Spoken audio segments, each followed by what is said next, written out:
morning, good afternoon, good evening. Guess who I've got in the house today? I've got a really special guest. I love him. Everybody loves him.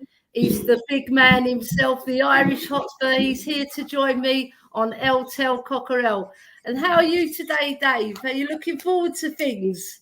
Good morning, Elly. Yeah, not too bad. Got out of the bed, the right side of the bed, which is always a bonus, isn't it? You know, but nice jacket, by the way. Can we get compliments on Elly's jacket I'll as go well? glamorous for the Irish Hotspur, I thought. Too glamorous. It's a very nice jacket. I wear that myself. Yeah, you know what I mean, right? So glamour is part of our game, isn't it? You know, me and you, we're probably the two most glamorous people on YouTube.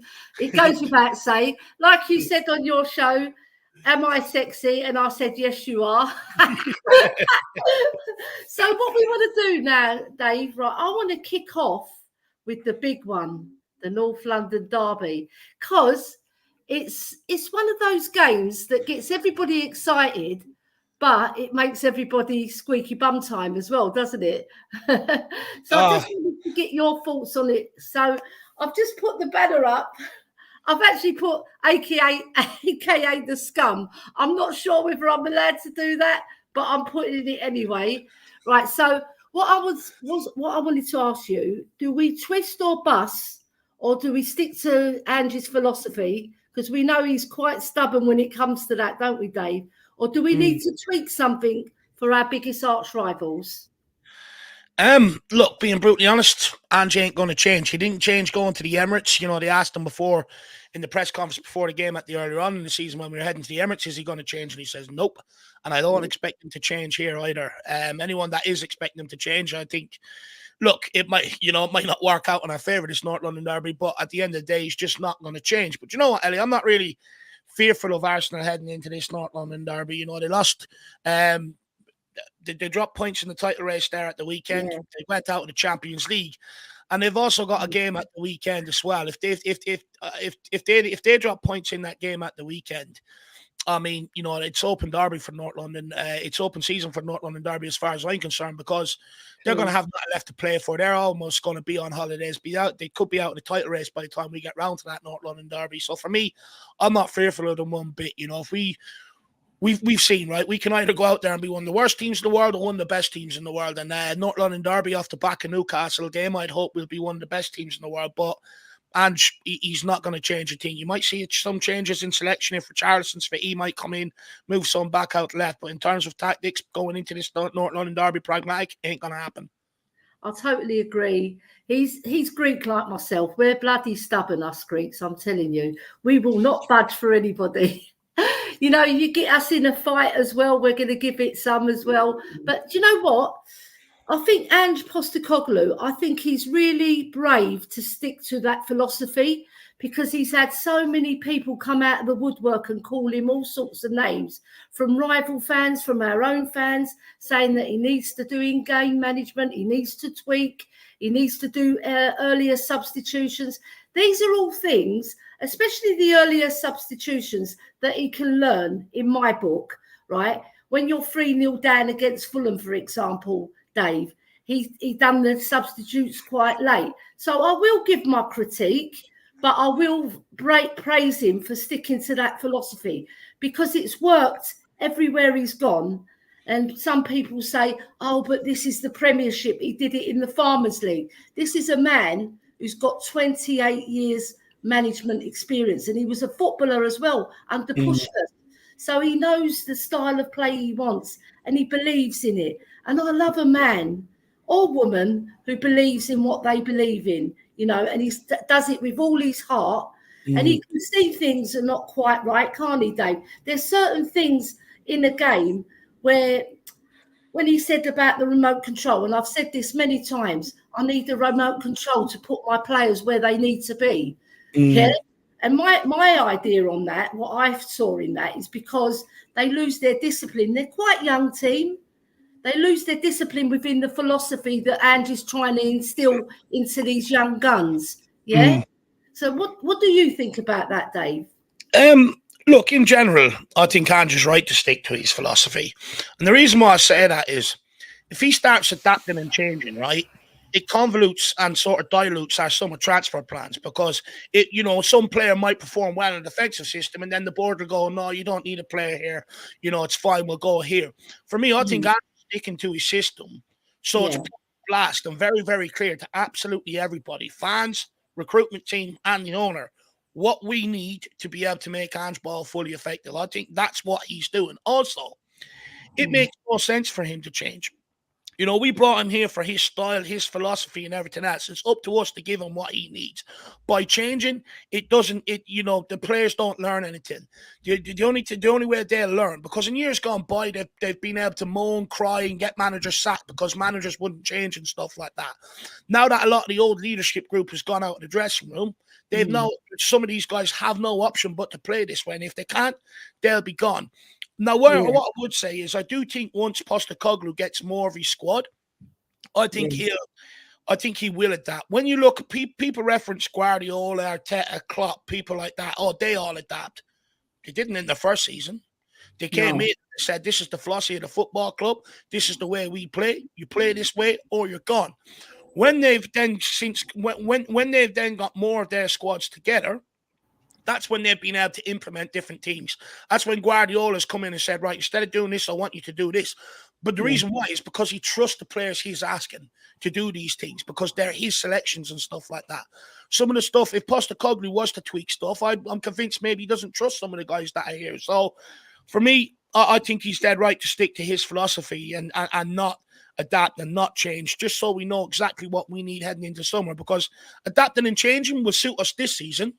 But it's not going to suit us long term. Yeah, I agree. And on that trust issue, that's a very, very good point to make out, Dave. That trust issue, how I see it, he's praising. He doesn't scream and shout on the touchline like a lot of managers do, and he doesn't throw his hands about like he's a madman. He's looking, right, because this is his first season. He's looking who's going to cut the mustard and who isn't, and he's going to make his cuts. Right, and he's very ruthless when he comes to making the cuts. That's why he doesn't get too pally with the players. He'll put an arm around you. He's like a father figure. He'll do that bit, but he also can do the bit that, when it comes to the crunch, he's going to cut that person because he doesn't fit what he wants to see. Right, and it could be a mentality thing. It could be that they're not giving enough effort, but we've seen it with Basuma, haven't we? He's giving him a chance, and everybody's saying, why is he playing him? Why is he playing him? I've got a theory on that, but I'll touch on that later when we come to that question. Just on what you were saying there, and people saying he needs to do more on the sideline. I get it to a certain degree, right? Yeah. But Ange Postecoglou's philosophy is to take a step back and let the players decide things for themselves. Let the players sort of, run their own dressing room and stuff like that. And that's his style. That's his philosophy. And the reason why is because when you go into big games, players have to be able to think for themselves. They have to be able to think for themselves in terms of split-second decision-making. Will they stay? Will they go? Things like that, What they can't be doing is looking around to Postecoglou and going, what do I do? They have to be able to think for themselves. Now, people make a reference, maybe Arteta, right? He'll call his players over. He'll tell them absolutely everything they need to do. Okay, great. Yeah. But what have they won because of it? Nothing. And the reason why is because when the big games come around, they can't think for themselves. They're all looking over at Arteta. What should I do? Postecoglou doesn't want that to be the case. Postecoglou wants the players to be able to do it for themselves, think for themselves and stuff like that. So that's why he's doing it. Let's not forget, half of this squad didn't like a manager being on top of them, telling them what to do and stuff like that. So, look, for me, I think when people speak about that with Ange Postecoglou, I don't think they fully understand what his management philosophy and what his style is and what he's trying to achieve. I agree. And you know what? I was watching Steve Perriman's podcast quite a while back, and he was talking about Ange Postecoglou. And he said, when I was a manager, I'm like, Ange, I'll keep my cool. I'll keep my calm. And he was told that he wasn't throwing his hands about like the other manager on the touchline. And a guy emailed him, actually. He said, a guy emailed him and said, Steve, why don't you get passionate? Why don't you do this? Why don't you do that? And Steve Perriman's answer is because I want to look what's happening and stay focused, right? The best managers, you see Pep Guardiola, he sits down, right? When there's something wrong and he needs to get up, he gets up and he'll say something. He'll pull one player over who he trusts to put his views over on the pitch. He does it a lot of times, and I don't know whether anybody's noticed that, but I did, right? And he'll pull one, maybe his captain or someone he can see that's not pulling his weight, and he'll say to them, "You're not pulling your weight," right? And he'll put his hand round his mouth, right, so nobody can see what he's saying, which a lot of managers do. But I think the managers that stay calmer are usually the ones who are the winners, right? I'm not saying it's 100% sure, but they're the ones who are looking and they're taking it all in, and they can put their in-game management with one little talk. They don't need to scream and shout and throw their hands about on the sidelines. That's my personal opinion anyway. But also with it, Elly, like, you look at it, like, I think the leadership group sort of evades a lot of this criticism. Everyone's looking at Ange going, "Oh, what's he doing on the sidelines?" Okay, but he's already given them the game plan during the week. They already know what they need to do. They've already been working on it and stuff like that. So when they get into the game, he ain't going to be sitting there screaming and shouting. What he wants is his leadership group to take on us.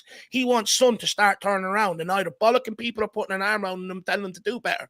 Same with the likes of Maddison. Same with the likes of Romero. It's not all on Ange Postecoglou. Yeah. And a lot of people have criticised Son for not doing enough on the pitch. Do you feel, as you've brought it up, do you feel Son is the right captain for us? Personally, no. But I can understand why he was made captain. The reason why I think he was made captain is because we've had a high amount of turnover of players last summer, and it's going to happen again probably this summer, I would imagine. So what you need between that is stability. Someone who knows the club, someone who loves the club, someone who's been here a long time. And I think that's why he's being made captain. You're not going to make any new players captain and stuff like that. So I think he's being made captain as sort of, but from the old into the new era and stuff like that. It'd be very interesting to see whether Ange Postecoglou will be willing to change it if he buys in a few more leaders over the course of this summer. Yeah. But for me, I think Son is more of a. I think Son is more of a figurehead for the club. You look at some of the captains down the last few years. Hugo Lloris, Harry Kane was captain for a bit last season. Sonny, they're all figureheads for the club. But are any of them the guys that you need on the pitch to be your leader? And what I mean by that is, I grew up in an era where a captain's not supposed to be your friend. A captain's supposed to tell you what you don't want to hear. A captain's supposed to find the right way of motivating you, whether it's a kick up the ass or an arm around the shoulder, But what we seem to be doing at Tottenham is giving figureheads to captain, and I don't quite understand why. I get that. I really do get that. And at first, Dave, right, I thought, he's a club captain. He's Mr. Tottenham Hotspur, as people call him, and he does warrant some respect because of what he's done, right? But like I'm from old school, like you, Dave. I like your Roy Keanes. I like your John Terrys. I like someone who's going to bollock you if you've done something wrong or if you're not pulling your weight. Basuma especially, he needs somebody to bollock him. They're too softy in the club. And a lot of the reason why we haven't won anything is maybe because we are too soft. We're called soft by lots of other fans and lots of managers and even football pundits. They go Spursy. Yeah? We don't want that label. We want to come out all guns blazing on that football pitch with a leader who can lead us to glories, former glories. You see the captains we've had, Gary Mabbott, Steve Perryman, Danny Blanchflower. What a great captain he was. I've seen so many things from Danny Blanchflower talking about the game back then, and even commenting in an interview on the board interfering with what's going on the pitch, and also interfering with club matters. Bill Nicholson ran our club from top to bottom. He was allowed to manage everything. Now that's gone out of the door, especially at our club, because the big people have come in and they're treating it like a toy. That's how I see it, right? And they want to do this, that, and the other. The one good thing about Spurs now that I can praise, right? I think I'm not 100% sure because I don't trust Levy. I think he might have taken a step back, I'm not saying he has. He might have taken one step back. As long as he doesn't take 2 steps forward again, Dave, because that's what he's noted for. He will interfere. Let Ange do what Ange wants to do. Let him manage. Like Alex Box Office Davis says as well. He came in, he told the board how he's going to play. Levy came out and said, we've got our Tottenham back, which I don't understand because I don't believe in that. We're getting our Tottenham back, we're getting our glory back, right? Now, let's see what Ange can do. He's told them how he's going to play, right? Stick with him. Stick with that philosophy. As soon as things start going wrong, don't give him the chop because things are going to be not going wrong, but there's going to be games where we think, oh, my God, what was that? These things have happened already. Yeah? Look, do you know what, Elly? I just think, and I feel like a bit of a hypocrite here because we're so starved of trophies. Yeah. But I do feel like we need to show patience to a manager. If you want to show patience to the club, be my guest. But we do need to show patience to a manager. Fans putting pressure on a manager, before his first season is even over and done with, is not good enough anymore. What did it achieve when we done that to Jose and he got sacked? What did it achieve when Conte's got sacked and stuff like that? All we keep doing is going around in the same cycle, and we're going to keep being in this mess. Because all you're doing is you're not actually giving a manager time to build into or get his squad together. We're actually judging managers before their full squad is together, and that's not right. And the reason why I say that is because you sack Postecoglou before the end of the season or over the summer and bring in another guy, we're going to have another season where we're not expecting anything, and the manager again needs to find out his team, his players, and all that sort of jazz all over again. At some point, the fans have to show a bit of patience behind the manager and give him the opportunity to build it. Success in modern day football ain't going to happen, especially at Tottenham Hotspur in one season. We do not have owners, and everybody knows this. That's why everyone protests, or people get out and protest against the owners and stuff like that. It's because they're not going to drop £500 million to fix the issues all in one summer. So then why do we expect the manager to be absolutely perfect over the course of the season when we know that he's not given all the tools to be that guy? Yeah. For me, we need to give Postecoglou the chance. You need to give him this summer, and you need to let him bring more players in that suits his style, his philosophy and stuff like that. Because if not, all you're going to do is bring in another manager who's going to need more players and who's going to be working off players that have been brought in for other managers that don't suit his system. And we are never, ever going to get out of this cycle. You look at Jurgen Klopp at Liverpool. First season, he didn't deliver what was promised, right? But they backed him. They liked the style of that he was trying to bring in. They liked what he was trying to do at the football club, and they backed him, and they got their rewards with winning everything across club football. When Arteta came in, the fans wanted him gone, and although they haven't, lived up to getting over the line in the league title over the last 2 seasons, they're up there challenging, and the reason why is they backed Arteta. And through thick and thin, and they chose to back him and continue to back him, and that's what got them there. Man City, when Guardiola came in, first season didn't go to plan. It wasn't what it was promised, was it? But they carried on backing him, and look what he went on to bring. Everyone goes on like Ange Postecoglou has found out. To a certain degree, that forward line has found out. Teams have found the perfect way to nullify our forward line, right? But people go like he's found out. The only managers that are ahead of him, Emery, who's had more time at Aston Villa, Klopp, who's had more time at Liverpool, Arteta, who's had more time at Liverpool, and Guardiola, who's had more time at City. Everyone else below. So he can't be that bad of a manager, can he, that we making him out to be, or that the media are blowing him up to be this, that, and the other. He just needs time. That's right, Dave. And like when you said Klopp's name, the first trophy he won was against us. And he was very fortunate to get that handball in the first 1 minute, right? And then they changed their game plan. They sat back, because he knew that Spurs were going to come at them because we had the minerals to beat them. But none of our players turned up. So 4 years it took Klopp to get a trophy over the line. And like Ange Postecoglou says in his pressers, I'm not here to win not the small trophies. He wants to win every single trophy. He's not stupid. Managers want to win everything. Realistically, right? He's thinking, right, if I get one trophy over the line, if I get a big one over the line, a so-called big one, right? Say the Champions League, if we qualify for it, or the league title next season for, I hope, I put my cross, I'm a Christian lady, we get it, right? But if he gets a League Cup or an FA Cup over the line, yeah, that's progress. And I'll hark back to Steve Perriman again, because I love the man. I think he's fantastic. He said the manager sets the tempo. Bill Nicholson set the tempo for the team, right? And we knew that our goal was to win trophies, right?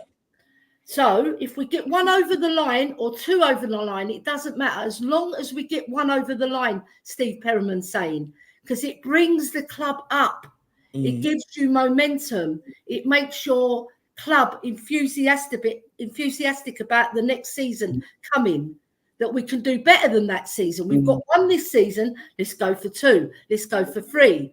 Yeah, we've got the minerals to do it and the confidence. Because football, sometimes confidence and mentality can go a long way to building that team. Because you can have the best players on the pitch, but if they haven't got the right mentality and the confidence, yeah, sometimes they can fall short as well, even when you've got the best players. We've seen Man City, right? They went out in the Champions League on penalties, right? Some people would say, oh, it's because they haven't got such a good team as last season. And some people would be right. But the mentality in that penalty shootout, if you're focused, you normally win a penalty shootout. You see, when Bernardo Silva came to take that penalty, he looked nervous. I don't know anybody else, but I looked at him, and because there was a delay with the ball coming over as well, yeah, because they held it in the thing. He didn't lose. He had no focus, and then he done that stupid shot that a 5-year-old could do better with. Yeah, and he's one of the best players in the league, I would say. Yeah. Do you know, for me on that penalty, Elly, I was looking at it. And you know the old expression, you know, you go up, you don't change your mind on where you're going to hit it. You just focus on that. But because of the delay, it gives you time to think, right? And then you start overthinking and stuff like that. And it leads to, you know, what we've seen with Bernardo Silva, who probably lost a bit of confidence, says, look, chances are Lunen's going to dive. I'm going to clip it down the middle. And he got found out. Yeah, it's just the shot was quite weak. Say he hit it harder in the middle, he might not have scored still because the goalie stayed in the middle. Yeah, he sussed him out. Yeah. Anyway, we better get to the chat because I've got the chat buzzing. I was just going to say to you, you've got adoring fans out there, Elly. You may welcome some in. No, but you know what it is, Dave? Because I adore you, but I adore the chat as well. So I want to give you a balance. I appreciate it. Anyway, the first one in the house is Mia. Right, Mia saying, Meta Football TV, yeah, I ain't too bad, cheers.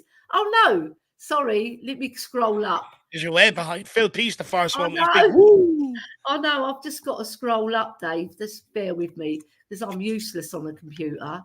I'm trying to scroll up, and I bloody can't. Here we go, I'm scrolling up. Right, the first one, Phil P.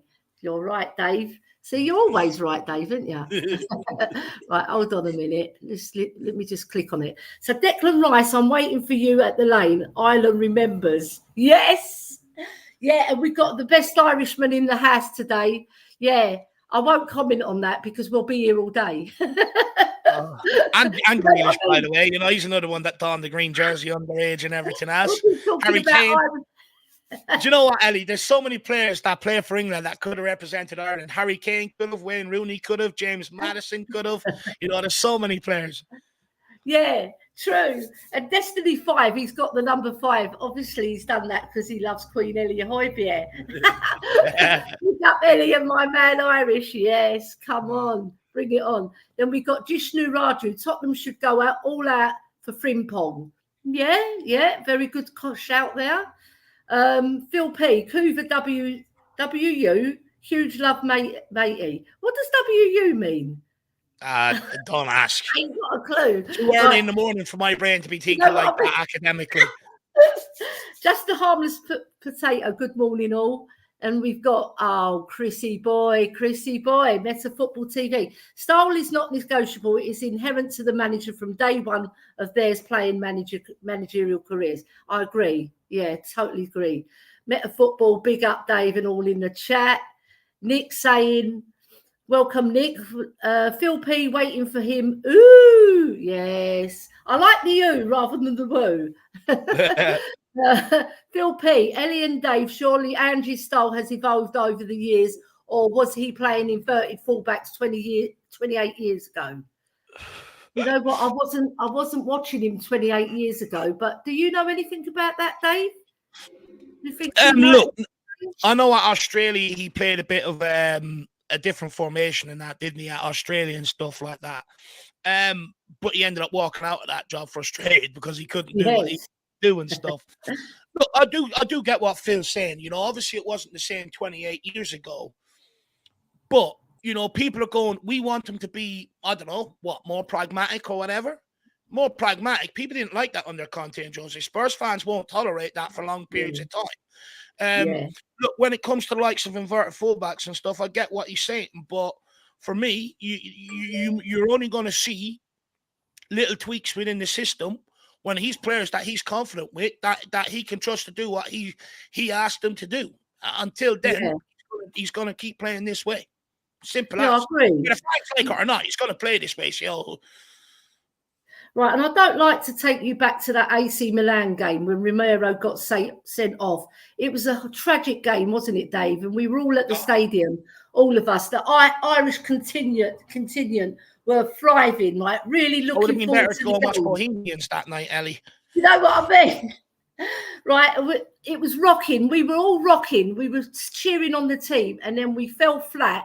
When Romero gets sent off, he brings on Sanchez. Oh. What is that all about? Sanchez, who, all right, he scored a couple of goals here and there, but he's not going to get you a goal. We're 1-0 down in the tie. We need the goal desperately. Harry Kane's playing out of his skin to try and get that goal, but he's not getting the service. He's making runs. He's making himself available. He's dropping back to get the ball to help the team, and nothing's happening. Yeah, and we're still 1-0 with 1 minute to go. Not 1 minute to go when he brought on Sanchez, but 1 minute to go. We're all looking at each other like Dave was just in front of me. Honestly, I'm not sure how many swear words were uttered. It was a lot. you know us Irish, when we get going, you know, it's one after another.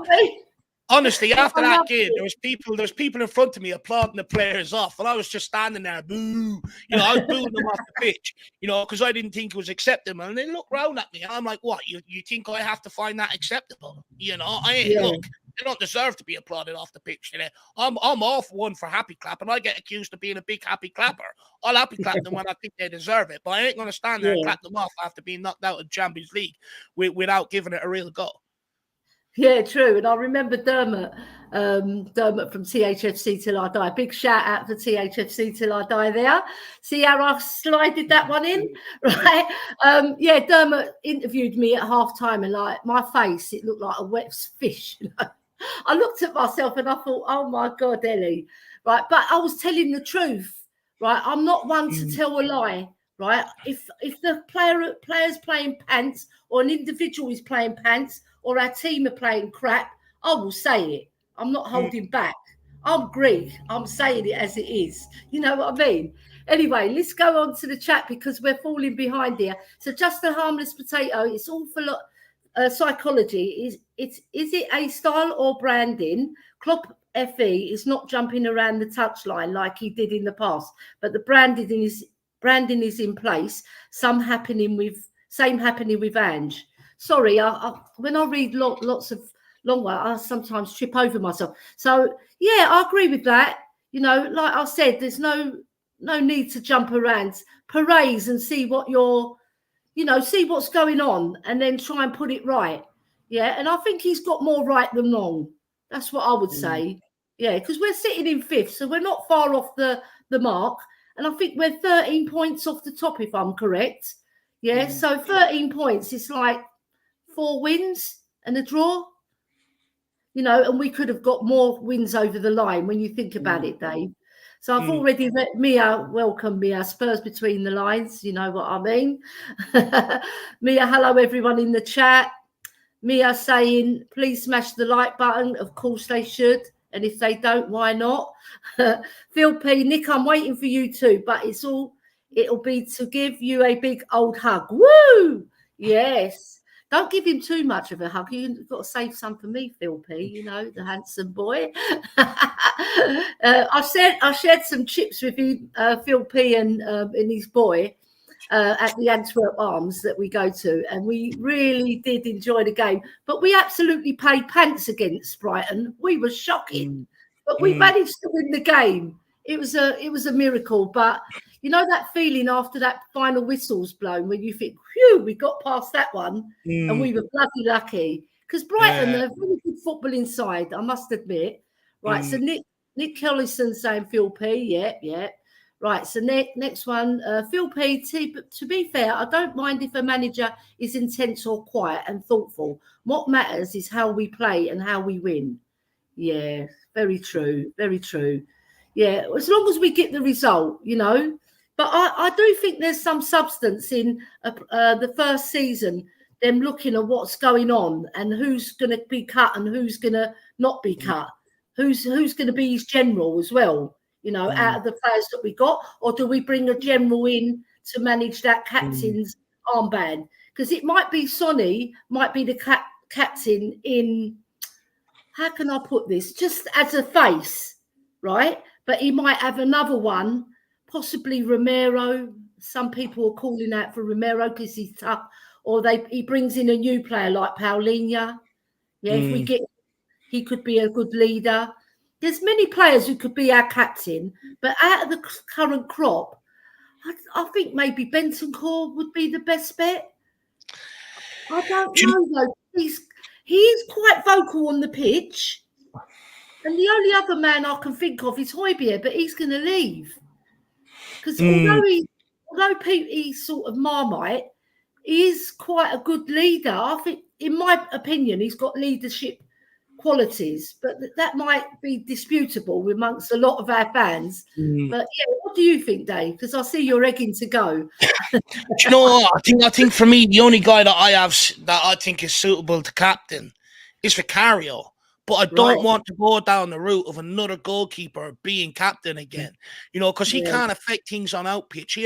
On the out of the pitch, if he does, he either has to send the message through the team to get to where it needs to go, or he has to wait for set pieces. You know, what I do like about Vicario is constantly screaming, shouting, organising. You know, I've seen him physically go and grab Pedro Porro and putting him in a position where he wants him to be from a corner kick and stuff like that. Yeah. But it's no good having that in goals. We need that out pitch. We need someone out pitch for it. And currently, right now, I don't even think we have it. I don't think Romero is even that guy. I think Romero is a guy that look after his own game and stuff like that. But I don't think he's a guy that's going to go up and grab a midfielder and wake him up if he needs to and stuff. I agree with you. That's why I didn't mention Vicario, because I've seen him. Where I stand in 2-5-2, Dave, I'm 3 meters away from Vicario. And he's fabulous. His communication is second to none. I've not even seen a goalkeeper since Peter Schmeichel do that. Yeah, there's many goalkeepers who shout, but they're shouting with purpose or positioning with purpose. You can shout all you want, but if you're not getting your message across or you're not physically putting someone, like you said, putting Porro in his place, where are you going, son? You should be here, not over there. All right? Yeah, so I do totally agree with you about, you know, not having a goalkeeper as your captain. Yeah. I just wish he was one of our midfielders now. Maybe we can switch him, Dave. But you know what, though, Elly, I would suggest until we get that issue sorted, I don't see us winning anything because, look, nice guys don't win. They just don't. Yeah, well, Jose said it. You've got to be a see you next Tuesday, didn't he? Or at least some of your squad does. You know, at least some of your squad has to be. Yeah, I like that Jose talk. I was laughing my head off. I bet the chat were as well, you know, because although maybe Jose came at the wrong time for us, I think, and it was just after we sacked Poch, wasn't it? We appointed him, so everybody was still in love with. Well, not everybody, but a lot of the fans were still in love with Poch, even though he didn't get us over the line. A lot of fans were being loyal to him, but it wasn't a shock when he got sacked, because after that 7-2 defeat to Bayern Munich, I thought his days are numbered. And I think we were 15th in the league at the time as well. Yeah. Do you know what? Jose had a bit of a rough ride because Pochettino called for a rebuild. He could see what he had built was coming to an end, but the club decided to sack Pochettino and bring in managers to try and really sort of drag every last ounce out of the reminiscence of what Pochettino had, and we paid the price for it. Very true. And you know what? It's rinse and repeat. Jose's a different type of manager. And I want to bring Højbjerg into this, right?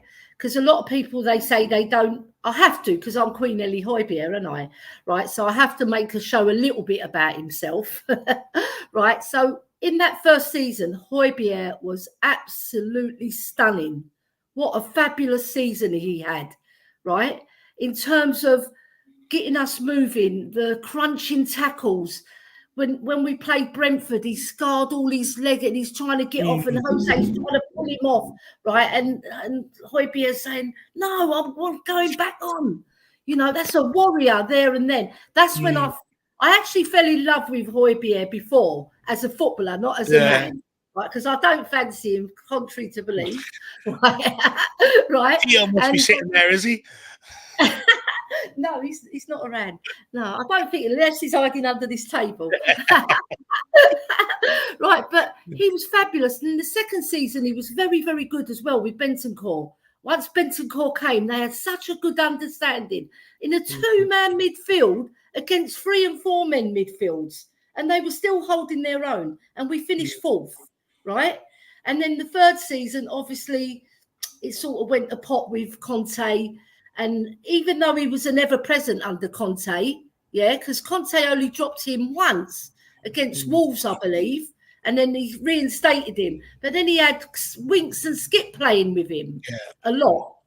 And that is a big difference. I know Alex, the box office, said to me at the stadium, he goes, "But if you're a good midfield player, Elly, right, you should be able to play with anyone. If you're playing with a sidewinder and a player that hasn't got juices to be creative," because I reckon if you've got someone like Højbjerg and a creative like Bentancur and like Maddison as well, it works because you've got an engine, you've got a player who plays for the badge, and then you've got two. He just feeds it, like Steve Perryman done to Hoddle, like Dele Alli did with Ericsson, that click that they had. And it works, right? So that's my £5 worth over. So I'm going to move on now, because if I talk about Højbjerg, I'll be here all day defending my man. No, already. So Metafootball Chris, right? He's saying there are 3 types of managerial ways: being dictatorial, laissez-faire, right, and diplomatic. Each has their own way, which benefit or hinder the player's performance. Very true. I mean, we've touched on that already, haven't we? So Phil's saying, Jose said to me, "Don't read the people who are just talking to each other." He's teaching me. They're all saying hello. Then Chris is saying, "That said, the player is the one that makes the final decision on the pitch, as they are the one that plays." What do you think of that, Dave? Because that's a good thing that he said there. I think maybe, he's getting on to what I was saying there, that, Postecoglou can be telling them absolutely every decision he wants them to be making on the ball and stuff like that. But he ain't going to win at him by that, because when the big games comes around, they'll be scratching their head and they'll be going to Postecoglou, "What do I do now? How do I break down this opposition?" He leaves it all on the players. Go and think for yourself. You want to be winners? Go and think for yourselves. Go and do it. Yeah, and then Phil P saying, "Factual, Dave, we have to stay the course." I love Phil P. He's right. He's funny, right? He's funny, but he's to the point as well. Yeah. And then just Three-Legged Dog. Welcome, welcome, welcome. I love the name. Well done, you guys. Pretty cool to have some content providers who can critical think and think on a higher level. Come on, you Spurs. Thank you very much. We're trying our best here. I don't know whether that's a compliment or whether he's put down the whole entire Spurs community. Do you know what I mean? Like, move aside. Let just me and Dave do it. You know what I mean? Right. Appreciate the sentiment. No, big up everybody in the community. Everybody who provides content for Spurs. My hat goes off to you, but I'm not going to take my hat off because my hair's scruffy underneath. Right, just a harmless potato saying, "Fair evaluation where would you rank our squad quality-wise? Top 3? Probably not 5th, 6th, somewhere like that. Angie's on a par. Lamal. Is that Lamal? In my opinion. Yeah, in my In opinion. my opinion. It's Yeah. abbreviation. Don't worry, Ella. I That's struggle why with I'm all not these street. You know what I mean? I'm a little bit street, but I'm not quite street. That's not street. That's modern day, by the way. That's modern you know day. What I mean? I'm trying to dig myself out of a hole here. Yeah, Dave, what do you think of that? Because I like to get your opinion on that. Look, first of all, I think we've got a better squad than what we have had in years gone by, or a better starting 11 than what we've had in years gone by. But we still don't have a full squad, sort of put together and stuff like that. Look, Man City's squad better than ours. Liverpool squad better than ours to a certain degree, but I would say that Klopp has done very well creating competition and giving his kids an opportunity, which sort of has worked out in his favour to a certain degree. Hate saying this, but to a certain degree, what would you call? I'm not even the scum. Their squad to a degree is probably better than ours and stuff. Look, I would say we're probably about 5th, 6th, probably best squad in the league at this moment in time, which isn't a bad place to be after Postecoglou's first season, I'd argue. You're sitting just below where he wants to be. He wants to achieve success, and we're not far off it. And also, I've said this on other streams, maybe people have seen me say it, which I hope they have. We're probably the 4th or 5th biggest spenders, right? And it correlates to how we finished in the league under Levy. So he needs to push us a bit harder. It's not about how much you spend as well. Again, it's where you spend it and how you spend it and what type of players to fit the profile of the manager and to give him the minerals that he needs in key positions as well. Because when you get that core and the spine of the team right, it correlates to how you can perform in the league. Like you see Man City, they've got Rodri in that middle, fantastic player. And then they've got their goalie, who's a fantastic goalie, right? And then they've got their striker in Haaland, who's going to get you 30 goals minimum a season. I don't know, I think he's on 19 at the moment. Is that correct? I'm not 100% sure, but I think he's top scorer with Cole Palmer, and he's considered to be having a bad season, but he's still top scorer. So what does that say about the rest of us? I mean, we haven't got a top scorer in the top 6, I believe. I think Sonny's on 15, and he's not even in the top 6. So for us to be challenging and up there, like Adrian Schrocker said, he made a really good point. He said you need to score at least 88 goals in a season to be challenging, right? You need to score that amount of goals because historically, that's how many goals most teams have scored. There's been an anomaly where Man City scored 100 and something, I think they did. But they still didn't beat Spurs' record of 60-61, where we scored 115 goals. I must tell you about our history, because that 60-61 team was bloody brilliant. And unlucky for me, I wasn't born, right? But my dad, my great dad, and your dad, Dave, he would have told you of those teams, right? So I just feel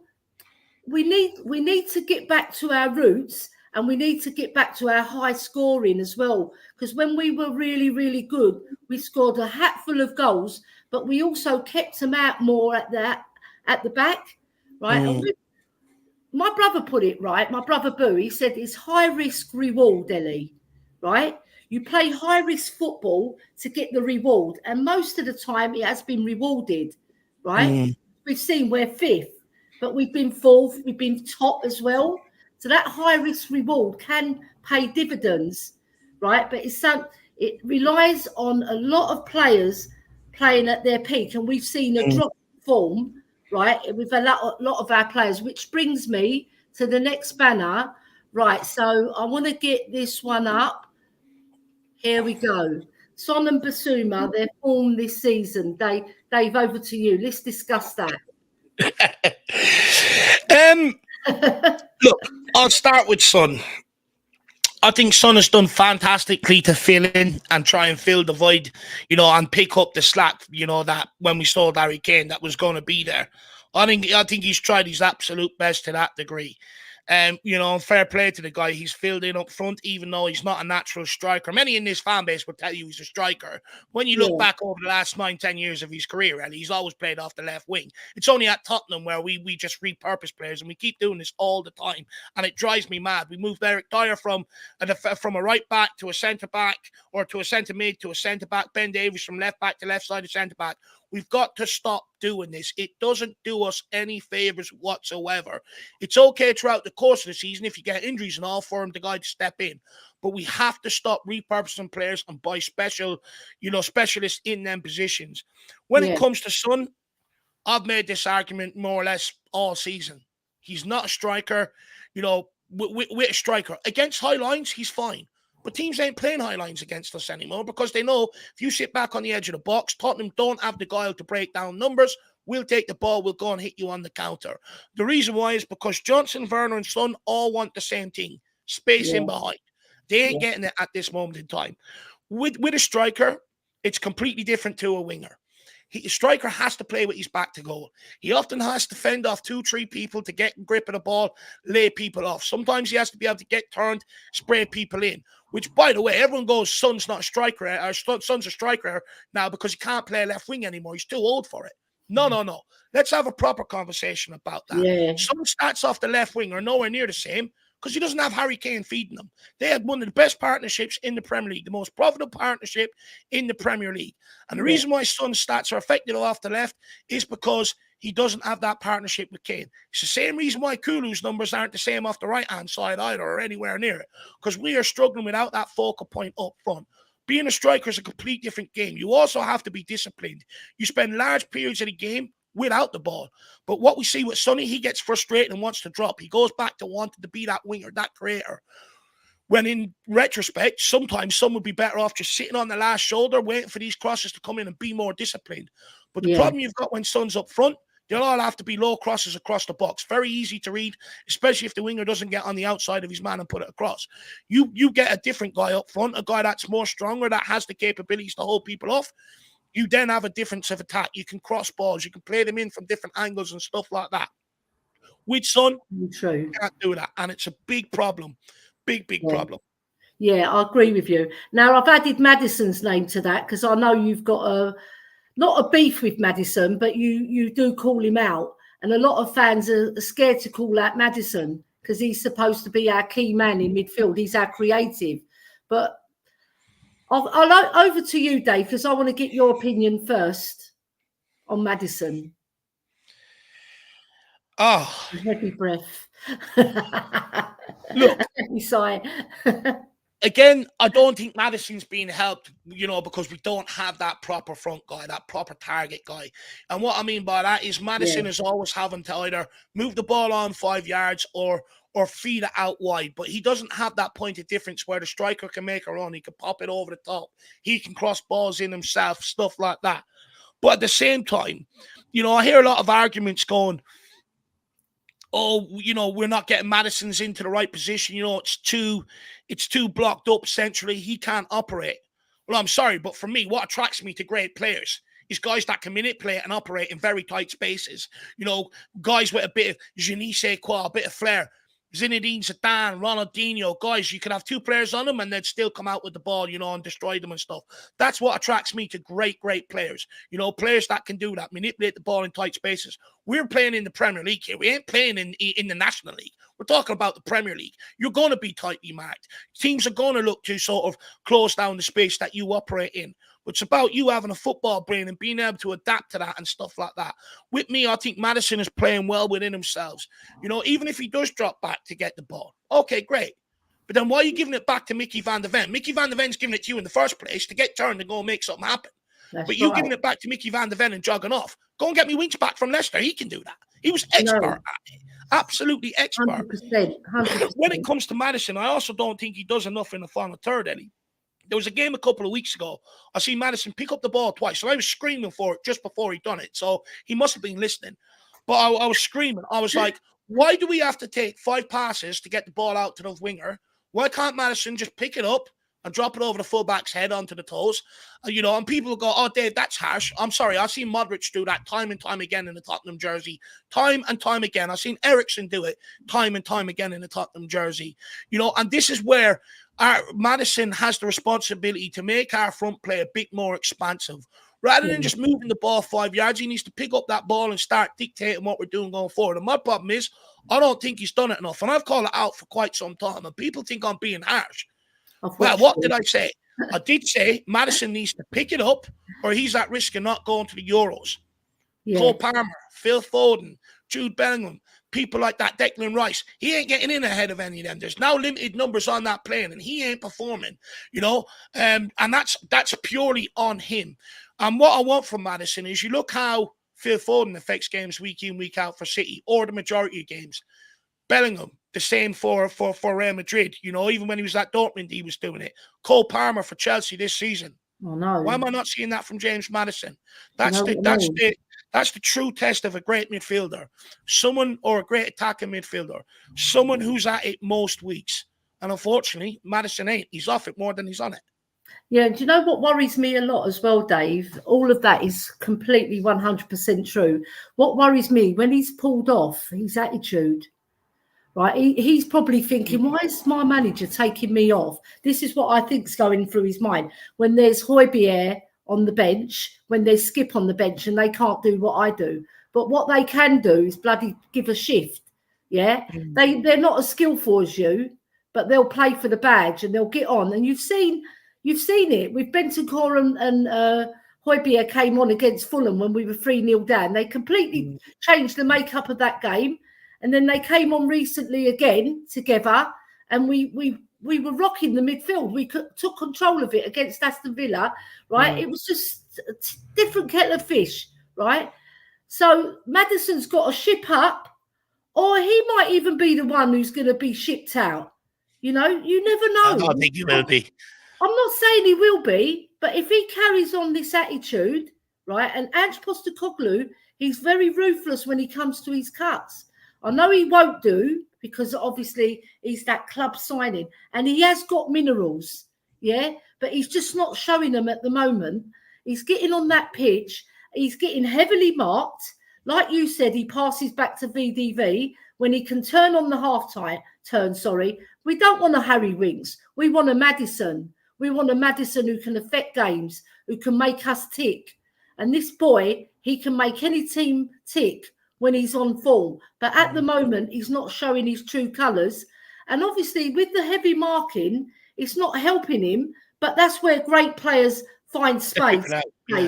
Yeah. Like Glenn Hoddle. I love Glenn Hoddle, right? He was marked. Jack Grealish, he's marked. Saka, he's marked. All these great players, because they know you're a danger. It's an actual compliment that the other team are giving you special treatment. So what you've got to do, James Maddison, because I was a cam as well, you've got to find space. You've got to move. You've got to make yourself, you've got to use your football brain to affect games in a positive way. Make room for yourself. Pick up the ball, drop deeper if you want, but don't pass it back to VDV. Because what is that achieving? You're just passing on the responsibility, though, aren't you? Yeah, you're passing on. You're shying away from affecting a game. You can affect the game with his passing ability. He could have turned on the half turn and pinned a pass over the top for Sonny, or even pinned a pass to Werner to go on his way. Because one thing Werner's got is pace, right? There's a lot of things that he hasn't got, but one thing he's got is pace, right? So Maddison needs to shape up, or he's going to be on the bench. Yeah. I think Ange will put him on the bench if he's not pulling his weight. And I think he's giving him a chance because he knows that he has got that special something that can change a game. Yeah, but we just need to see more of it. Do you know what it is, Elly? I think he's just sticking with Maddison because he's going to be here next season. Lo Celso ain't. He's not going to be here next season, so he ain't going to, start Lo Celso over someone like Maddison and stuff like that. For me, I think if Postecoglou had more competition within the squad, and he had a guy chomping at the bit to get off the bench, going in, make an impact, you probably would see a change. Maddison being on the bench, and someone else come in, and then it's up to Maddison, to be chomping at the bit to come back in and stuff like that. Because complacency does happen in football, especially when you're not winning things and you're not in the hunt for things. You can become very, very complacent very easy. You're like, oh, it's grand, I'll just wait till next season and go again and remotivate myself and shit like that. So this is what I keep saying. We need to get a squad where we've got competition. You look at Man City, competition for every single place. Okay. Oh, you want to have an off day today? No problem. Go home, go and sit on your couch. I'll bring the next guy in that wants to do it. No problem. And we have to develop that ruthless culture at Tottenham Hotspur so people like Maddison don't get away with what we're seeing for long periods of time. Yeah, and I think Ange's the man to do that. And then we come to Basuma, who will be here this season, although a lot masses of our fans are saying he should be gone. He's not pulling his weight. He's not doing this. He's not doing that. Right? I see Basuma, and I don't see the player that I know is in there. Right? But maybe Ange, I'm not sure of this, but maybe Ange is thinking, right, I've got to play him because he's going to be with me this season. Let's see what he can do as a deep line defensive midfielder, because he's played that role for Brighton and he's done very well. But like I said, I prefer him. This is my own personal opinion. I prefer him when he picks the ball up a little bit deeper, a little bit more forward and runs with the ball and affects the game higher up in the last third of the pitch. Because I saw it against Sheffield United and I saw it against lots of where he bossed the midfield. But when you're playing lesser teams, you can, I think. But against the bigger teams, I'm not sure whether he's got the minerals to do that defensive midfield, because he's not really a tackler. He's not really a hard-working player like the ones who's going to get stuck in. I just don't think he suits that role. That's my own opinion. What do you think, Dave? Yeah, look, just bear with me with camera off for a minute. I've got a nice ham and cheese toasty here that I'm going to it's okay, absolutely Dave. destroy. I feel my larynx this morning without my breakfast, Elly, so I have to have the ham and cheese toasty. You need your minerals inside you to get your juices going, isn't it? I can't operate, But when it comes to Basuma, first of all, this is a player that many fans wanted. Many fans called for, go and get me someone like Basuma, shows intention, stuff like that. And now we're very quick to get him out of the football club. Don't get me wrong. Elements of what Conte said about him, that he can't sort of understand the defensive tactics and stuff like that is fully evident this season, And this is what I always say to people, regardless of your opinions on managers and stuff, listen to what they're saying rather than, because as soon as Conte spoke out about it, everyone was, Conte, blah, blah, blah, blah, blah.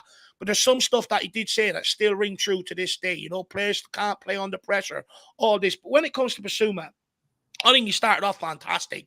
He was absolutely fantastic. First 10 games of the season. This guy was getting on the ball, dribbling at players, running at players, getting on the edge of things in the box and stuff like that. But ever since that Luton red card, he has not returned the same player, and nor does he do anywhere near what he was doing at the start of the season. Again, is that complacency because there's no real competition for his place? Skip, I think, would be lucky to survive here next season. Højbjerg, it looks like he's on his way out. So Postecoglou will not play players that he doesn't think, can do the job. Plus, someone like Skip, we've seen at times this season, he's not even technically good enough on the ball, whereas at least Basuma's better on the ball. And when you look at Postecoglou, what he's playing all of his technical players. There's not one donkey in there. Every single one of them, well, actually, Werner, sorry, and Johnson to a degree. But apart from that, he's playing most of his technical players. But when it comes to Basuma, I would like to see him in Papa Mata Sarr's role next season to see what he can do there, because I do think there's a real player in there. It's just trying to unearth him and keep him consistent over the course of a season. And I do think if we had more of a bench, more options in that midfield, Basuma probably would have been dropped by now and had to kick up the hole and probably been back to his best.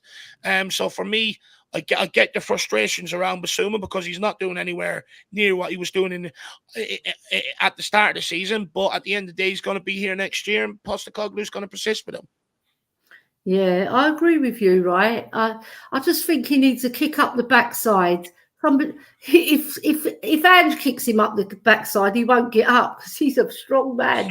I'm telling you, so it'll have to be someone softer like Sonny. Just give him a kick up the backside because he's lost his mojo and it looks like he's disinterested sometimes. When I look at his body language, because I'm big for body language because like he seems like a bit lethargic when he receives the ball. You've seen the ball roll over his feet, which is prime Eric Dyer. And he loses the ball and then he's stretching for the ball to try and win it back and he's made a rash tackle. All these things he has to get out of his game and get back to the Basuma that we know. Yeah. Do you know what the problem is with Basuma, Elly? I don't think he's self-motivated. And what I mean by that, first 10 games of the season, him especially and other players had a point to prove to Conte, right? These words were echoing in their ears. And Postecoglou, I've no doubt, would have used that as fuel for the first, while in the season. Very good point. But, what's Basuma's motivation after he's felt like he's proved his point? And I don't think he does.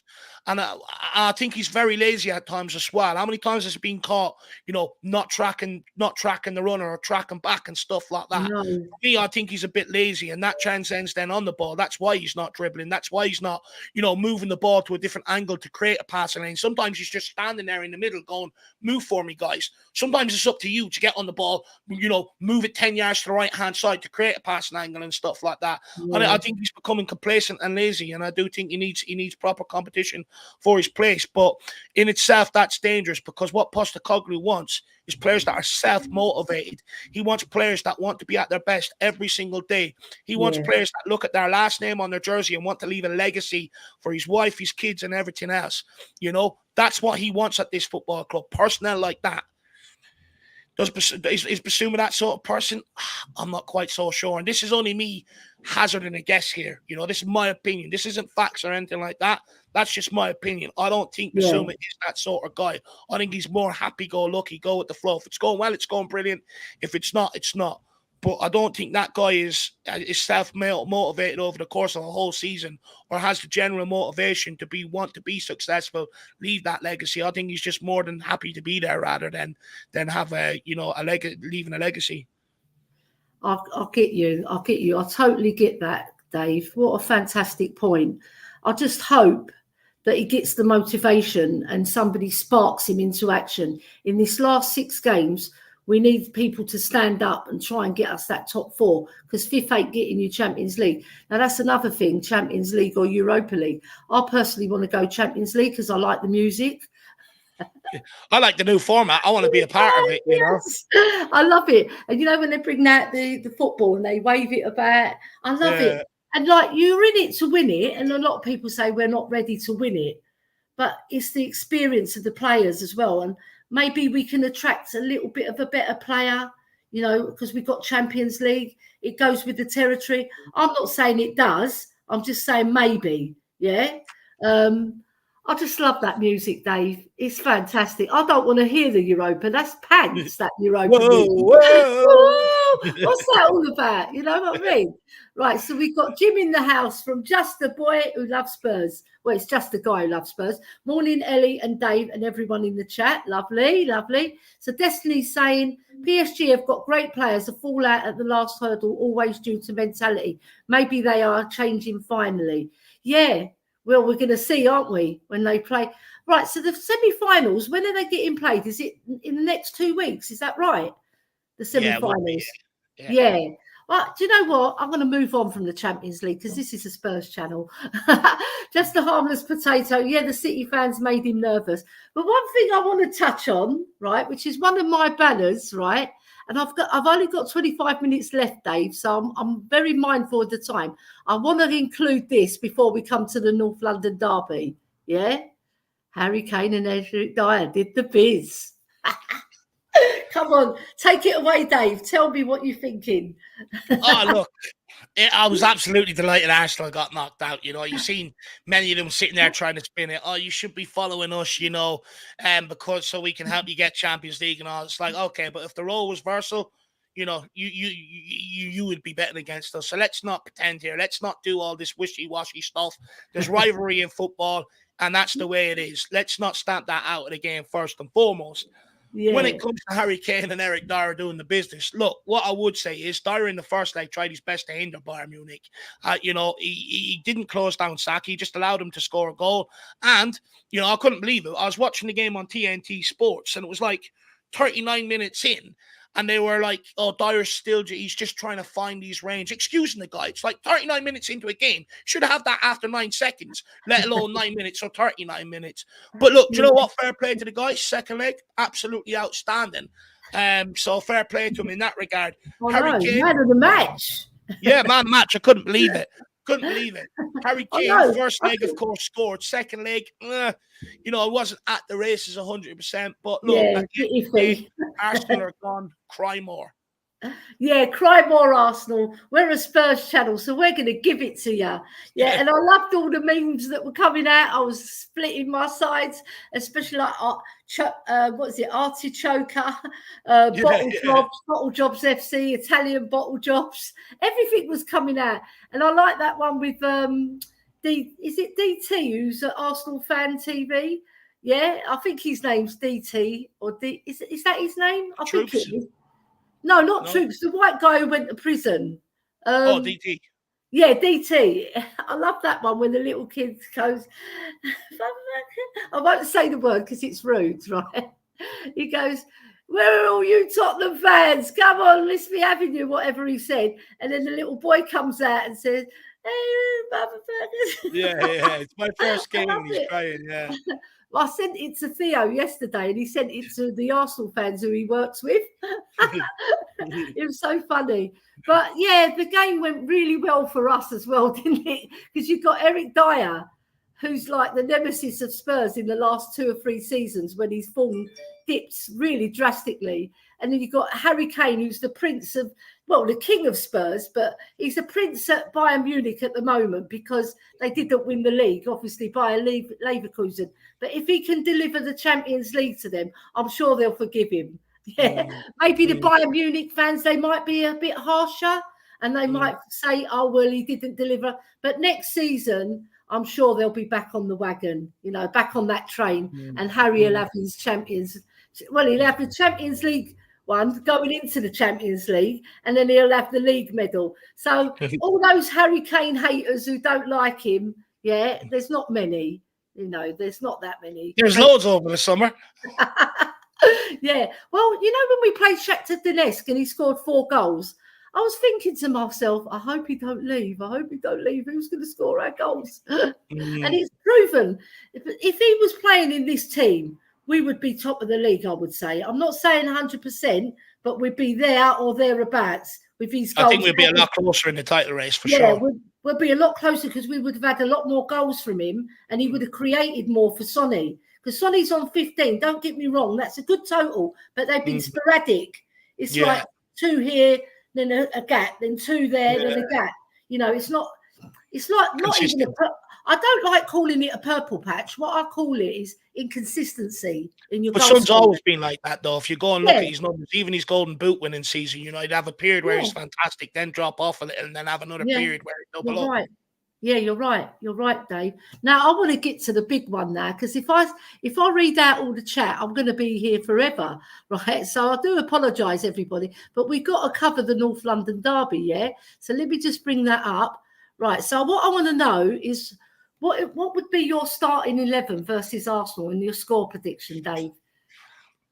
Look, I think the back 5 stays the same: Vicario, Van de Ven, Romero, and Doji Parra. I think that has to be the back 5. Right, tell me what you want and what you think Ange's going to do. So I think, look, the back 5 is what I want, and the back 5 is what Ange's going to do if everybody's fit. Yeah. Going into midfield, whether we like it or not, you're going to see Basuma at the number 6. I'd be very surprised if you don't. Now, what I would like to see is Papa Matasar and Bentancur and drop Maddison. Because at least then, North London Derby won't be happy about. He might actually be motivated to go and make stuff happen, or be that pissed off to prove a point he wants to go and make things happen. And it might actually benefit us with him coming off the bench. However, I don't think that's going to be the case. I think you'll probably see Maddison in there. And I think he will go with Papa Matasar on this one. look, when Papa Matasar doesn't start, go back and look at the stats. We lose a lot of games when he doesn't start. He's actually crucial to this midfield, and a lot of people don't realise that when he doesn't play, we end up losing a lot of games. So for me, I think he will start. I think Postecoglou will look to use his energy, his legs to get around that Arsenal midfield and try and turn the ball over. I think if you put Bentancur in there, I think you lose that a little, but then you probably gain a little bit more in terms of on the ball and stuff like that. Yeah, but I do think he probably will go with Sarr and Maddison in the midfield. And then up front, I've been saying it all season, Son is a left winger. Put him on the left. Hopefully Richarlison's fit and he goes back through the middle. Because interestingly enough, Elly, despite everybody's problems with Richarlison, no, but right, I love that first of all, but despite everyone's problems with Richarlison, when Richarlison is played up front, right, I think I'll get one second. I'll get the stat up for you now. Yeah, get the stat up because you know what? I had a lot of time to prepare for the show, but I had a lot of things on and all the stats I could have got up and put them on the banners. But I've been so busy being invited on other people's shows as well. And obviously with Just a Girl Who Loves Spurs, I've got to do my business for her as well because she's my girl, Kate. And so I think what I like about doing the show, right, I'll get better and better and better at it and also bring up lots of different stats. So fire away, Dave. What have you got for us? So with Richarlison, right, when he started games, 12, 31. So he started 17 games this season, right? Yeah. When he started, Tottenham have won 12, drawn 3, and only lost 2. So that goes to show we are a much better team and put more points on the board when Richarlison is down the middle and not Son. So for me, he has to go down through the middle. We're a much better team with him there. And being brutally honest, Brennan Johnson deserves to be dropped for his performance against Newcastle. Not good enough. When we needed an out ball and we needed him to dig in and go and, drop to do it, when Vicario played it, he's standing on the halfway line asleep. And I'm sorry, but I'm sick of this guy turning up one week and not turning up the next week. He is really, really annoying me in that regard. If he wants to be the player that we need, you've got to be at it nearly every single week. I can forgive the odd week, but what I can't have is one week where he's absolutely on fire and the next week he's not. Because all it's doing is, when he plays well, all the Johnson fans come out and go, I told you so. Then the next week, he doesn't play well, and all the Johnson skeptics come back and go, I told you so. And if Johnson wants to stop that, because the fans ain't the reason why he ain't performing, it's him. If he wants to stop that, go and be consistent. So on that regard, I bring Kulusevski back in there, because what we didn't have against Newcastle was an out ball. You couldn't play an out ball to Werner. You can't play one to Son. You can't play one to Johnson. People go, where is the plan B against Newcastle? Well, Vicario went to beat the Newcastle press over it and play into the front three. But none of them are specialists at holding up the ball. None of them like that physicality, that side of the game. And that's something I've been arguing all season that Kulusevski brings, and that's what we're going to need against Arsenal. People think we're going to get away with Johnson, Son, and Werner against Arsenal again this time. You're sadly mistaken, because we won't have an out ball. We don't have a guy that can carry a ball. So for me, get Kulu back in on the right, Richarlison back through the middle, and Son back out to the left. Well said. Well said. I totally agree with you. And the only one I would say in midfield, right, I would drop Basuma and put Bentancur in there, because I think he's better at doing what he's doing. And he's first of all, his body language is fantastic. He wants to do well. He's come back from a major injury. This game is made for Bentancur. That's what I feel. I just feel that he needs, it's like, that saying, cometh the hour, cometh the man. Yeah. Right? I think Bentancur is that man, because he's got all the minerals to do a lot of damage to Arsenal, right? And then when he's tired, bring on Højbjerg or Basuma, right? If Sarr's not going to last the 90 minutes because he's going to run his socks off, that's one thing for sure. He's going to be around those Arsenal players like a dog to shit. You know what I mean? He's going to be sniffing them out. He's going to be sniffing out all the danger men. Saka, be careful. He's coming for you, right? And one thing you can get with, I talk with Mia about, because we both love Papa Matasar, and we got the song for him. Oh, Papa Matasar, ooh, ah, I want to know Why, you're such a brilliant player. Yeah. Right. So that was fantastic. Right. I made that song up, but it's a similar song that I've got. But one thing is, Pape Matar, he will run his socks off. Yes, he can do a little bit of a stray pass. Yes, he sometimes, maybe not the link-up player like Bentancur is, but he'll give you his all, right? Which Basuma's not giving. So I don't think Basuma deserves a start. I just don't think he deserves a start. Put his ass on that bench and let him get a few splinters, Dave. You know what I mean? Yeah. Yeah. Feel those splinters. Yeah. Right. No, for sure. I was a cam when I was playing, right? And I had a player, Brenda McKenzie, next to me, who was like Højbjerg, and she would run us. She was a cross between Sarr and Højbjerg, and she would run her socks off for me to feed the ball to me. She'd win it back for me and give it to me because she knows I've got the minerals to create a goal, right? And her skill set was different. Bentancur, he's got a lot of skill set that we need in this North London derby, in my opinion. Yeah. So yeah. But so what would you say would be your score prediction? And then I'll go to the chat because we got it buzzing again. Look, I'm a little bit fearful in a way. My only hope is that Arsenal are out of the Premier League title. They don't pick up points this weekend and they're sort of on holidays. But the reason why I'm a bit fearful is we're not clinical up front. We're very one-dimensional, and Arsenal's defence is tight. They do not concede a lot of goals. So unless Postecoglou changes that front line, I think we're in for a long, long afternoon. Do you know what? I'll be there. I'll bring the luck of the Irish, and I'll go with Tottenham to win 2-1. But just before we move on, though, Elly, I just want to say a few things about Pape Matar. Yeah, this is how important he is. Didn't start against Newcastle, lost 4-0. Where's the other one? Didn't start against West Ham, drew 1-1. Didn't start against Everton, drew 2-2. Pape Matar, when he wasn't in the squad, we bet Brentford, that was fair enough, but we drew at Man United. Brentford earlier on, first game of the season, didn't start, drew 2-2.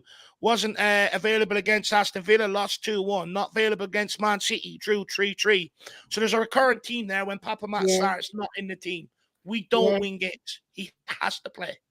And Mia and I, we love him. Mia was the first one really who said, I love Pape Matar over Højbjerg, but I was sort of thinking, nah, come on, Mia, come on. But I'll dig her out, right? Because I'll do it on purpose. Me and Mia like go at loggerheads about Højbjerg. She doesn't hate him, she just doesn't rate him, right? Whereas I rate him. I think he's a fabulous footballer in terms of what he gives to a team. He's not a fabulous technician, and he's from old school.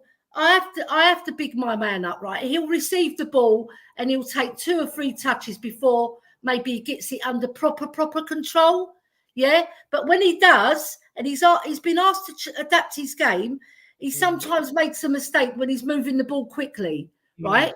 He's the sort of player who likes to put his foot on the ball, look what's around, and pin a pass and expand the play. Because he's a very experienced player.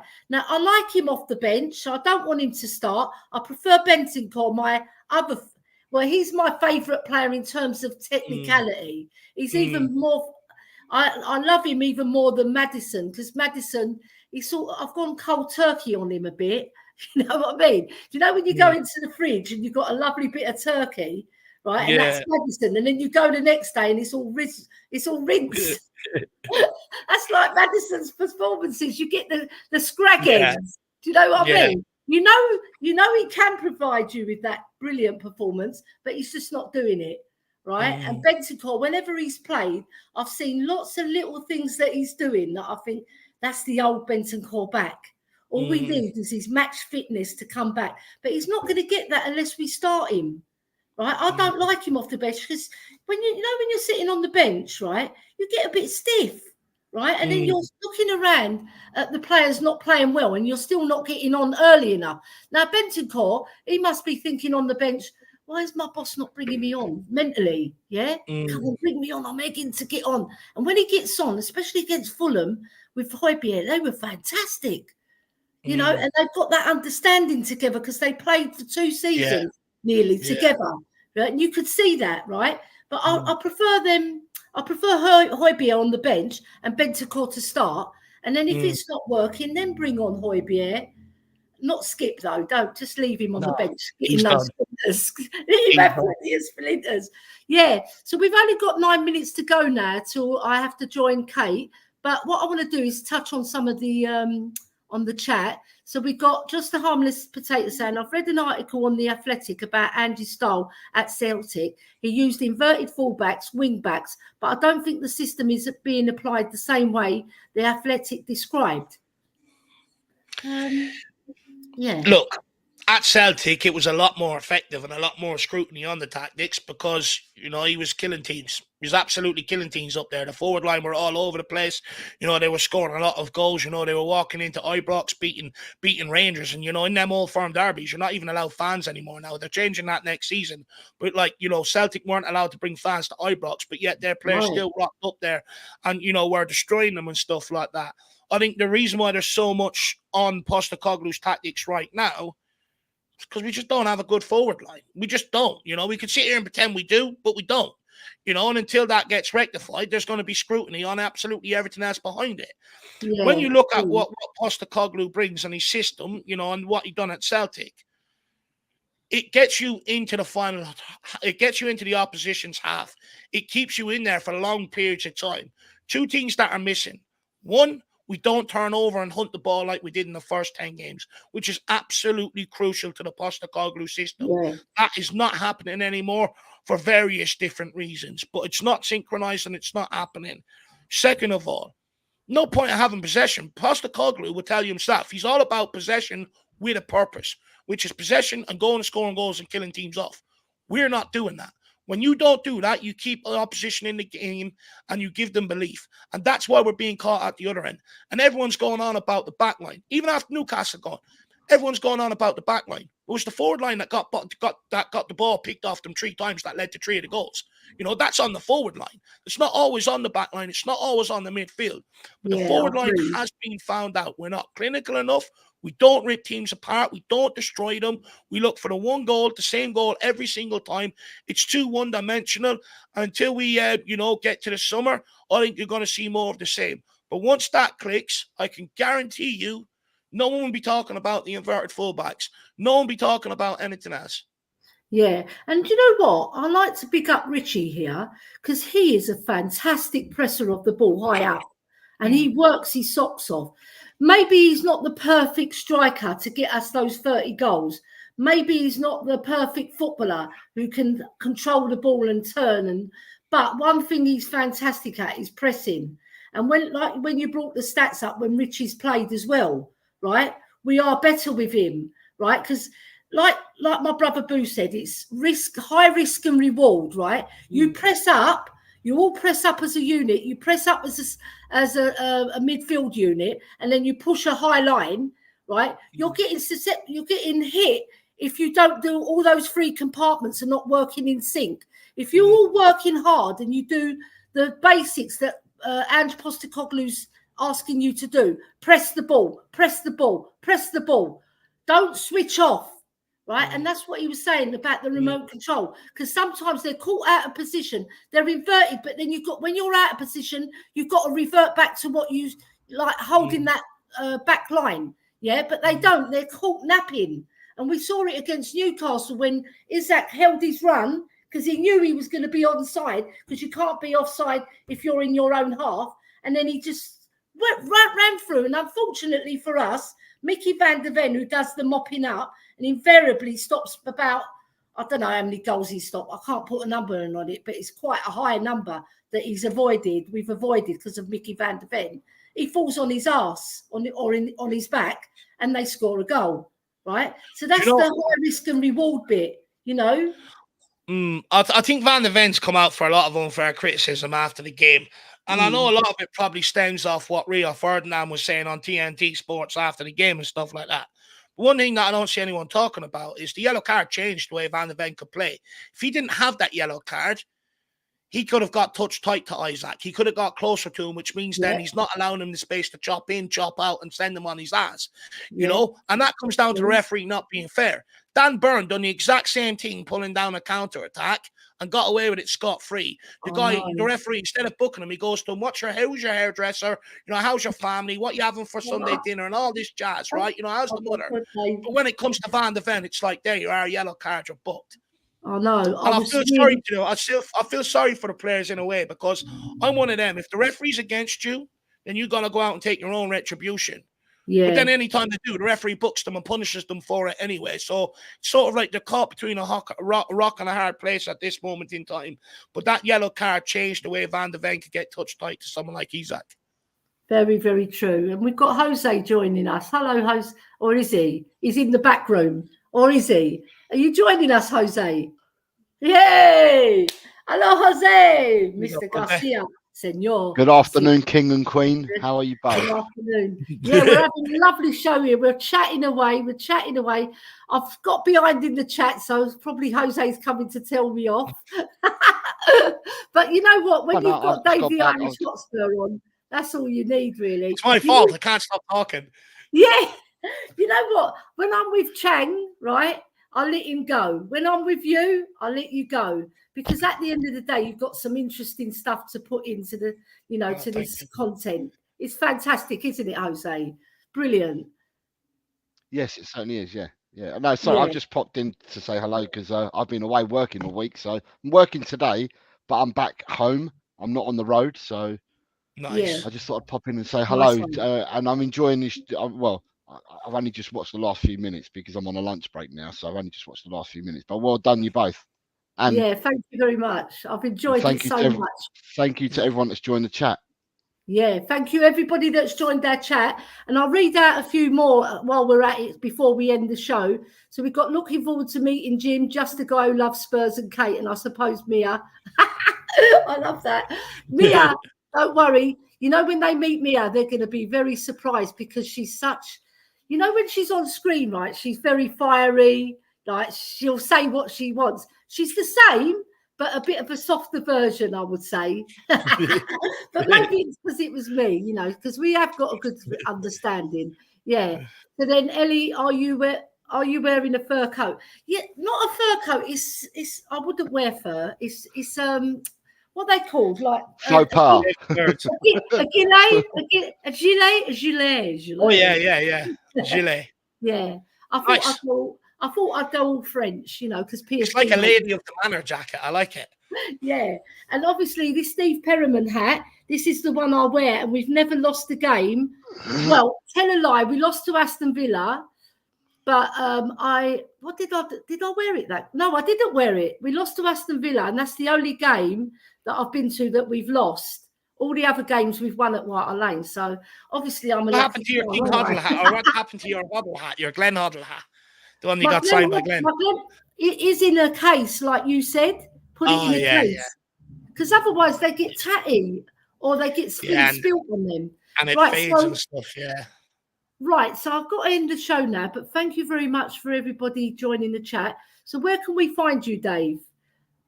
Do you know, first of all, I want to say thank you very much for asking me, Elly. It's absolutely honoured, you know. It's role reversal, you know, which is good. I enjoyed it. So thank you very much. And everyone in the chat, give it up for your wonderful host, Elly, as well. Absolutely great job today. So thank you very much for the invite and picking me. I really do appreciate it. Everyone out there, make sure you do subscribe and smash the like here. Even the dog agrees. So, Irish Hotspur. The dog's going, Irish Hotspur. He doesn't want me to know. But no, I've really enjoyed it. So thank you very much, everyone. And make sure you do smash the like, smash the subscribe here, get your support in for Elly. Fantastic cause. I want to see a load of applauding emojis in the chat. And, you know, big up to Jose as well for giving Elly the opportunity to host and stuff like that. And thanks very much for having me. And if you don't know, you can find me over at the Irish Hotspur. Yeah, I'm really enjoying it. Who can put Dave's link in the chat? Can you do that, Jose? Yeah, put Dave's link in the chat for me. And just pick up every single content provider. Yeah, we're all doing our job. You know, there's some content providers I always tune in. You know, everybody's got their favourites. And Dave, he's been my favourite from the first time I've seen him on We Are Tottenham TV. He just melted my heart, the way he was talking about Spurs so passionately. You know, there's passion and there's passion upon passion. And this man has got it all, right? And I just love him because he's the way he runs his channel as well. It gives everybody a fair play, you know. And if you've got a different opinion today, he won't call you out, right?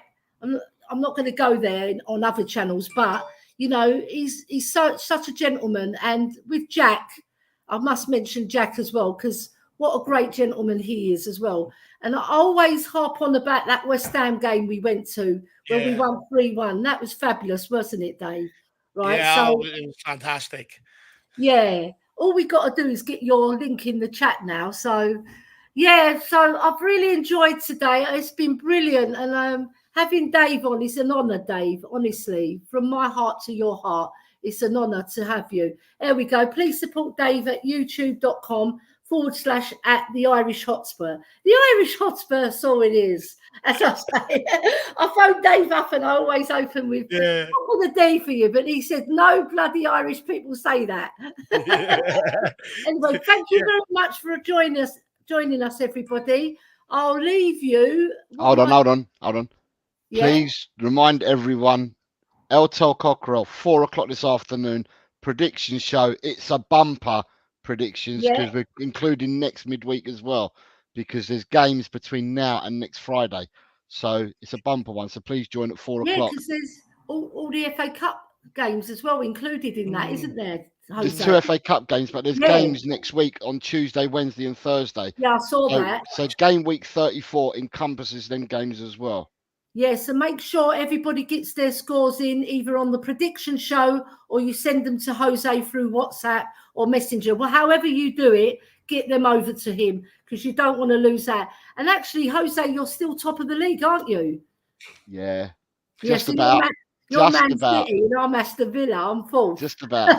But if he's not in league, we need VAR on that. Yeah, right. But do you know what I mean? Maybe you'll enter some predictions this week. You got some time, Dave. Anyone that's new is welcome to play. But yeah, we'll be on again at 4 o'clock to do the prediction show. And other than that, everybody that's leaving here now at the end of this show, can you all go over and join Just to Go Love Spurs, because she's just about to go live. Yeah, because she's waiting for me to get over my arse over there as well. Right, so what I'll do, thank you very much. I really appreciate it. Sorry for all the people that I've missed out on the chat, but when you've got Dave, it's like I like him to go full flow, full Dave. You know what I mean? You don't want him to be half cut, Dave. I appreciate it. Yeah, thank you very much, Dave. I really appreciate you joining me. Thank you. And shall I go out with the intro music then? Shall I go out? No, just end the stream. It's fine. Yeah. Just say goodbye to everyone. Just say your usual catchphrases, Dave and Elly, and then we'll end the stream. Yeah. What is your catchphrase then, Dave? Tell me your catchphrase. What are you leaving with us? Come on, you Spurs. In the mighty hands we trust. We never stop. And mine is Hoi Pierre! Come on!